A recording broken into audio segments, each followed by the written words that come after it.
ते सांगतात ना उद्धव साहेब ह्याच्याबरोबर गेले, काँग्रेस बरोबर गेले म्हणून आम्ही पक्ष सोडला, 2.5 वर्ष मंत्रीपद भोगताना लाजा नाही वाटली. तेव्हा सांगितलं धाडस का नाही दाखवलं की तुम्ही भाजप बरोबर आपल्या काँग्रेस राष्ट्रवादी बरोबर सरकार करणार असाल तर आम्ही तुमच्या मंत्रिमंडळात येणार नाही. ते धाडस तुमच्या भास्कर जाधवनी दाखवलं. आता उल्लेख मी कधी केला नाही, पण मी उद्धव साहेबांना सांगितलं मी तुमच्या बरोबर नाही.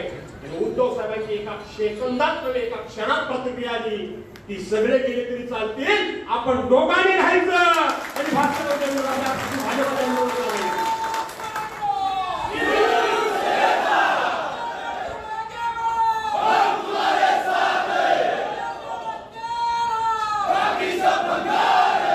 आपण दोघे राहिलो तरी चालेल,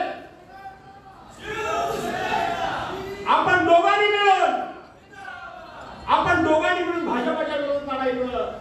आज जो भास्कर जाधव लढतोय तो मंत्रिमंत्री सदा करता नाही तर आपल्या पक्षप्रमुखाला दिलेल्या शब्दाकरता भास्कर लढतोय. सगळेच काही पदाकरता चटवलेले आहेत काय, लाचार आहेत काय? माझ्याच पक्षातले काही लोक सगळे सोडत आहेत, तुम्हाला माहित नाही म्हणून सांगतो. पण मी कधी हे बोलत नाही, बोललो नाही.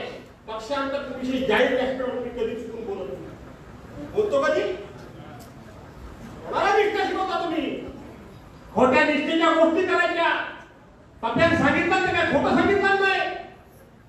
कोण होतं त्यावेळेला राष्ट्रवादीला मत द्या म्हणून सांगणारे माझ्या विरोधात? कोण होते? कोण? मी तर नव्हतो गेलो कुठल्या पक्षात. मी तर पक्षात निवडणूक लढवली ह्या माझ्या सहकार्याच्या जीवावर. होता कोण तेव्हा? शेवटी राज्याला शेवटी परिसीमा झाली की तोड उघडावं लागतं. उघडायला पाहिजे ना. मी सांगितलं मी येणार नाही भाजपा बरोबर. कोणाची बदनामी करताय? हे पत्र सुद्धा काल व्हायरल कुणी केलं आहे काय त्या पत्रात?